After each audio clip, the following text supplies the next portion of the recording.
थार मरुस्थल एक अग्नि सागर की तरह फैला हुआ था।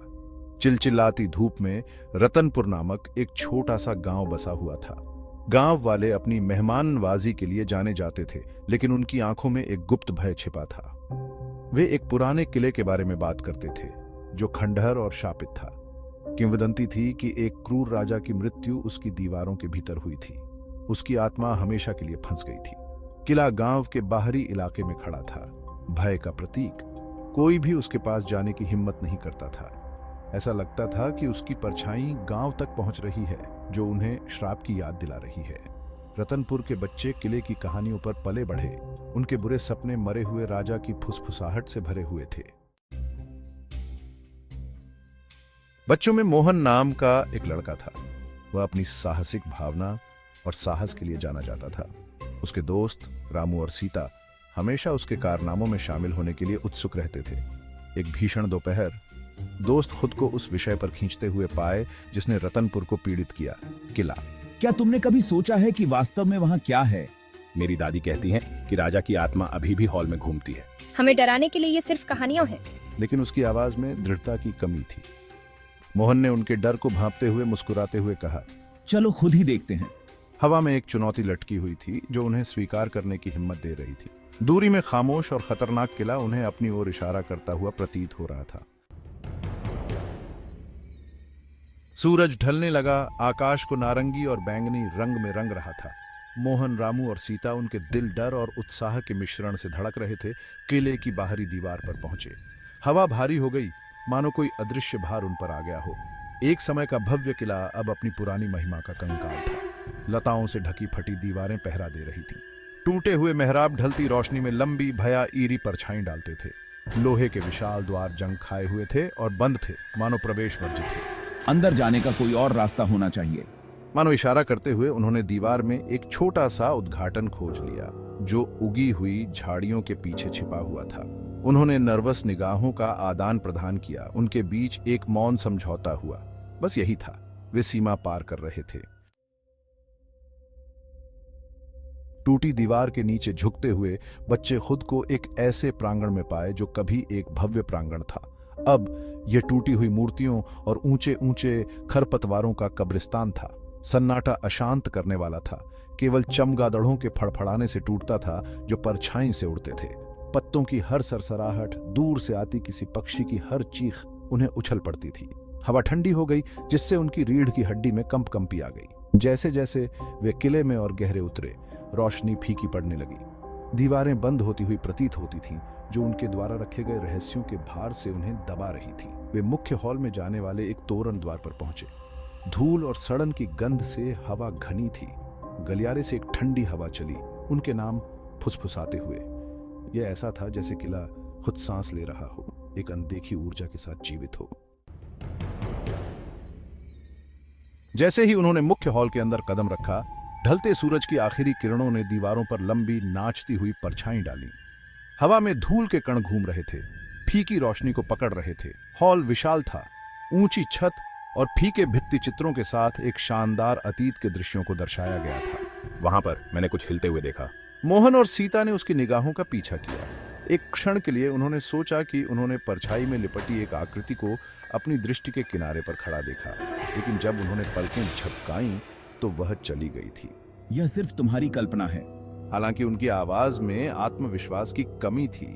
उसने बहादुर बनने की कोशिश की, लेकिन हॉल की भयानक खामोशी परेशान कर रही थी। एक अनदेखी ऊर्जा से भरी हवा भारी लगी। उन्होंने अपनी खोज जारी रखी। उनके कदम विशाल एम्प्टीनेसपन में गूंज रहे थे। जैसे जैसे वे गहरे होते गए, देखे जाने की भावना तेज होती गई। हर साया एक रहस्य रखता था। हवा की हर फुसफुसाहट भूतिया विलाप की तरह लगती थी। बच्चे एक फटे हुए टेपेस्ट्री के पीछे छिपे एक संकरे रास्ते पर ठोकर मार गए। जिज्ञासा उनके डर पर हावी हो गई और वे सावधानी से प्रवेश कर गए। मार्ग अंधेरा और नम था। फफूंदी की गंध से हवा भारी थी। जैसे जैसे वे गहरे होते गए, मार्ग संकरा होता गया, जिससे उन्हें सिंगल फाइल में चलने के लिए मजबूर होना पड़ा। दीवारों पर अजीबोगरीब प्रतीकों खुच थे, जैसे कोई अनजानी भाषा भूले हुए रीति रिवाजों की फुसफुसाहट कर रही हो। हवा ठंडी हो गई और बच्चे फुसफुसाहट की फीकी आवाज सुन सकते थे, हालांकि वे शब्दों को नहीं समझ सके। यह ऐसा था जैसे दीवारें खुद जीवित थीं, उनकी हरकतों को देख रही थीं, उनके रहस्यों को फुसफुसा रही थीं। क्या तुमने वह सुना? ऐसा लग रहा था जैसे किसी ने मेरा नाम पुकारा हो। मैंने भी सुना। मोहन हालांकि शांत रहने की कोशिश कर रहा था, उसने महसूस किया कि उसकी रीढ़ की हड्डी में कंपी दौड़ गई है। वह इस एहसास को दूर नहीं कर सका कि वे अकेले नहीं हैं, कि अनदेखी आंखें उनकी हर हरकत पर नजर रखे हुए हैं। मार्ग एक छोटे गोलाकार कक्ष में खुल गया। बीच में एक तेल का दीपक टिमटिमा रहा था, जिससे भयानक परछाई निकल रही थीं, जो दीवारों पर नाच रही थीं। जैसे ही उन्होंने अंदर कदम रखा, तापमान गिर गया। हवा इतनी ठंडी हो गई कि उनकी सांस उनके चेहरे के सामने सफेद फुहारों में बदल गई। और फिर उन्होंने इसे देखा। कमरे के बीच में एक गलीचा के नीचे छिपा हुआ एक जाल का दरवाजा। जिज्ञासा, भय की बढ़ती भावना के साथ मिश्रित उन्हें गलीचा को एक तरफ खींचने के लिए मजबूर किया। जाल का दरवाजा खुला, जिससे अंधेरे में नीचे जाने वाले पत्थर की सीढ़ियों का एक सेट दिखाई दे रहा था। आपको क्या लगता है यह कहाँ जाता है? उसने पूछा। उसकी आवाज मुश्किल से फुसफुसाहट थी। इससे पहले कि रामू या सीता कोई जवाब दे पाते, कक्ष में खून जमा देने वाली चीख गूंज उठी। यह सीता थी। उसने प्रवेश द्वार पर कांपते हुए उंगली से इशारा किया। ये चला गया रास्ता, ये चला गया है। वे वापस दालान के प्रवेश द्वार पर भागे, केवल यह देखने के लिए कि वह गायब हो गया था। दीवार ठोस थी, उस रास्ते का कोई निशान नहीं था जहां से वे अभी अभी आए थे। वे फंस गए थे। उनमें दहशत फैल गई। वे शापित किले के बीचों बीच फंस गए थे। बाहर निकलने का कोई रास्ता नहीं था। उनके डर से हवा भारी हो गई। उनकी सांसें उथली और तेज हो गई। फुसफुसाहटें और तेज होती हुई प्रतीत हुई। उन्हें ताना मार रही थीं, उनकी दुर्दशा का मजाक उड़ा रही थीं। हम यहाँ मरने वाले हैं। रामू रोया। उसके चेहरे से आंसू बह निकले। सीता भयभीत तो थी, परंतु शांत रहने का प्रयास कर रही थी। हमें बाहर निकलने का दूसरा रास्ता खोजना होगा, उसने कहा। उसकी आवाज कांप रही थी। मोहन, उसका दिल उसकी छाती में जोरों से धड़क रहा था। उसने बेचैनी से कक्ष को देखा। अचानक उसकी नजर दीवार में एक ढीली ईंट पर पड़ी। आशा की किरण उसमें जाग उठी। इसकी मदद करो। उसने ईंट की ओर इशारा करते हुए आग्रह किया। एक साथ वे ईंट को ढीला करने में कामयाब रहे। इसके पीछे पिता चिंता से व्याकुल थे। उन्होंने बच्चों को हर जगह खोजा था। जैसे ही बच्चों ने अपनी भयावह कहानी सुनाई, उनके माता पिता ने राहत और अविश्वास के मिश्रण से सुना। उनके साहसिक कार्य की खबर जंगल की आग की तरह पूरे गांव में फैल गई। पहले से ही किले के डर से जी रहे ग्रामीण अब और भी भयभीत हो गए थे। बच्चों ने वह देखा था जो किसी और ने देखने की हिम्मत नहीं की थी। उन्होंने मृत राजा की फुसफुसाहट सुनी थी। मोहन, रामू और सीता किले में अपनी उस रात को कभी नहीं भूले।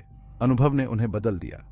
उन्होंने डर का सामना किया था और उभरे थे, हिल गए थे, लेकिन जीवित थे। फिर भी वे अपने साथ अनुत्तरित प्रश्नों का भार ढोते थे। उन्होंने मुख्य हॉल में क्या देखा था? वे कौन सी फुसफुसाहटें थीं जो उन्होंने दालान में सुनी थीं? और उन्हें किसने या किसने चेंबर में फंसाया था? क्षितिज पर खामोश और खतरनाक किला अपने रहस्यों को अपने पास रखता था। यह उस भयानक रात की याद दिलाता था और उसकी दीवारों के भीतर दुबकी हुई अनदेखी ताकतों की।